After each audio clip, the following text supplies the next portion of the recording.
we are here today to speak with Janis Miltenberger, one of my glass heroes, I have to say. She's an incredibly talented artist. You started as an offhand glass blower and then moved later into flame working. Well, I started really young because in high school I got really involved with ceramics, and that led me to a junior college in Oakland, Laney Junior College, that had an incredible ceramics department. And one of the instructors there was Nancy Selvin, who's a well-known ceramic artist in California. And they always had in this junior college, in this great ceramics department, like lots of art magazines and whatnot for you to kind of peruse in the extremely messy office with the two professors. And so I remember going in one day and picking up an old Art in America, well, old now, then it was, I don't know, it was in the late 70s probably. And there on the cover was a beautiful Marini glass ornament, and it was made by Richard Marquis, and it was given or purchased for the Mondale's Christmas tree at the White House that year. And I was looking at this thing, and I said out loud to Nancy, God, I would do anything to learn how to do that. And she said, well, it just so happens that I know the artist, and he has a studio here in Oakland where I was, and I'm going to ask him if he's interested in an apprentice. And that's how it began for me.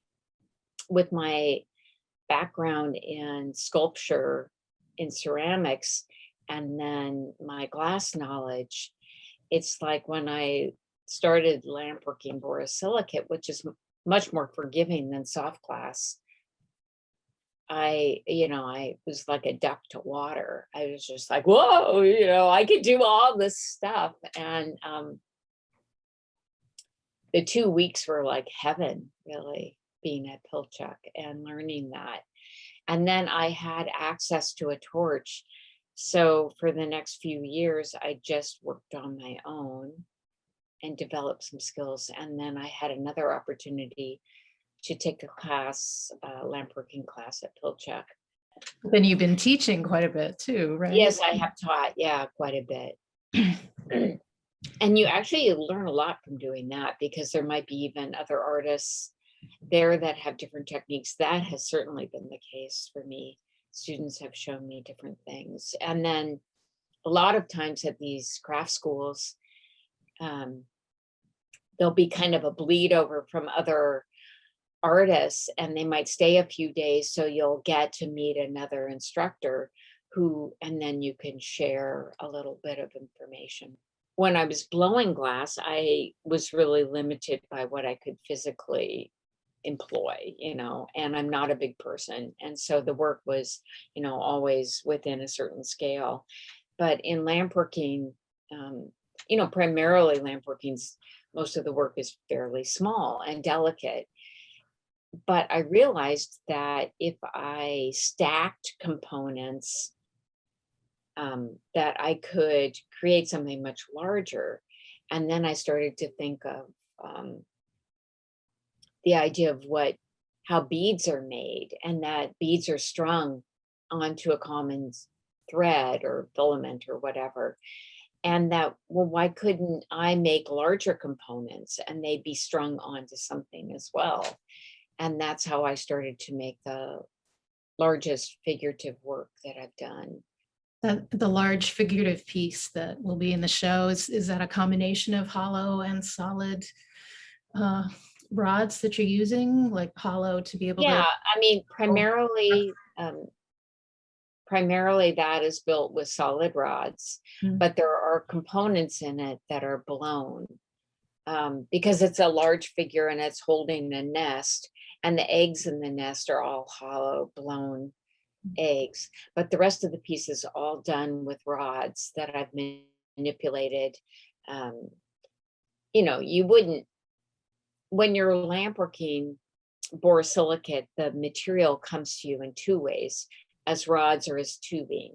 And so you have a choice. You can open a tube into a flat surface or a wavy surface, or you can condense a rod down into a ball, flatten it, shape it, pinch it, whatever.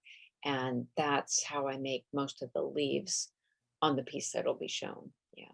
What is difficult to make just doing hand lamp working is a lot of blown objects, and usually mostly in lamp working, the large blown objects are all done on a lathe, a glass lathe. And those are large and take a lot of space. I don't actually have a lathe, though I've worked on them before. And one of the pieces that'll be in the show is a large hand that's about 28 inches tall, and it's blown. And it was blown on a lathe, and I had some help with a couple of guys in Portland on their huge old Lytton lathe. And it took three of us to put the pieces together. And so there's kind of, that's more of a glass blowing, hot glass style of working, where you really need people because time is limited, or you need more than two hands to execute a design.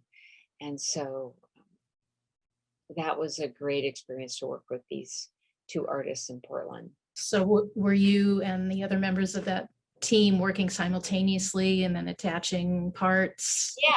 Yeah. That particular piece, and this is one thing I love about art, or probably anything, there's a lot of problem solving, and also almost working backwards, like a pattern, where the more you do almost anything, because I tend to work in series, the more streamlined your process becomes. But those big hands that I made, that'll be in the show. So when I went down to Portland, before I went, I drew to scale what I wanted. And then I made each of the fingers, because I could make those. They were small enough that I could blow on my own, and they're hollow. And then what we made was the palm, and then it flared out at the wrist to create a standing hand. And so what we had to do was strategize, okay, which part are we making first? And because I didn't know the process on the lathe, I wasn't sure what we were able to do. And because I wasn't making like this symmetrical object, because a lathe, like a wood lathe, you're working from a symmetrical center, or like throwing a pot. But I was creating something that had all these appendages. So how were we going to create something that would stand and look even, but yet also be completely uneven above? And these guys had strategized all that kind of stuff before, because they make lighting pieces and all kinds of different types of work. And so they've created tools to accommodate all these crazy designs that they've come up with. And together we created tools.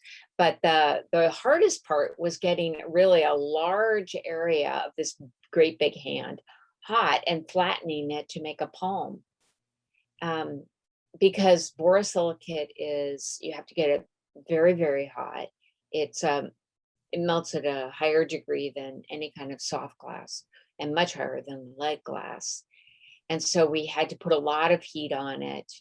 And then we had to have two people squishing it flat and using graphite paddles to make it flat, and getting some contour for the palm. And we did three, and the last one, of course, was the best. But yeah, I would never have guessed that you did that on a lathe, because it is such an organic shape. Yeah, it's funny. And you're limited because, of course, you're using this tool. And a lathe there's different types of lathes. There's freestanding lathes that stand on the ground, and then there's tabletop lathes. And so because you're working with a pivotal point, the bed of the lathe determines the absolute distance. So for instance, if the bed is only 7 inches away from the middle point, the largest thing you can make is probably 13 inches wide, because it has to spin on this central axis. So you have to, you know, do you design to your tool, or it's this collaborative effort between, I've talked a lot about this recently, where you start to, after you've worked with a substance for so long, it kind of bonds with you. And are you designing something, or does the substance kind of determine, the substance and the tools determine what you design? And because it's become so integrated. I was talking to another artist recently, in fact, and she's a painter, and she described her painting as kind of her partner in the process. And I'd never heard somebody put it that way before. And I thought, oh, yeah, it really isn't a collaboration. It is. It is.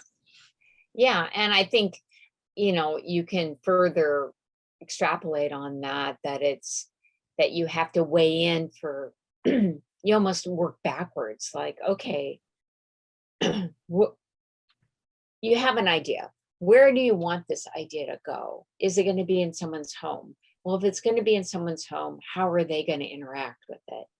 And you don't want to make something that's easily breakable, because you don't ever want to see that piece coming back to you for a repair, for instance. And you don't make friends when work breaks. So you really don't want that to be an aspect of it. You want it to be able to be handled. And then you need to ship it. It's probably going to have to be shipped. And that means you have to consider the overall size of the crate or whatever you're shipping it in, the means of shipping. And so what's it going to interact with in the shipping process? And then you work your way back to, okay, so all of that informs your design, your final design, Well, I like to have work that is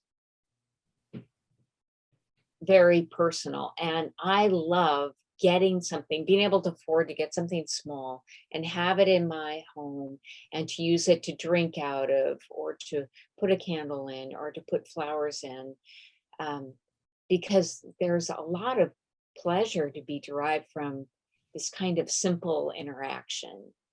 And perhaps that's the craftsperson in me, of really enjoying not just looking at something, but the personalized pleasure of touching it, or washing it, or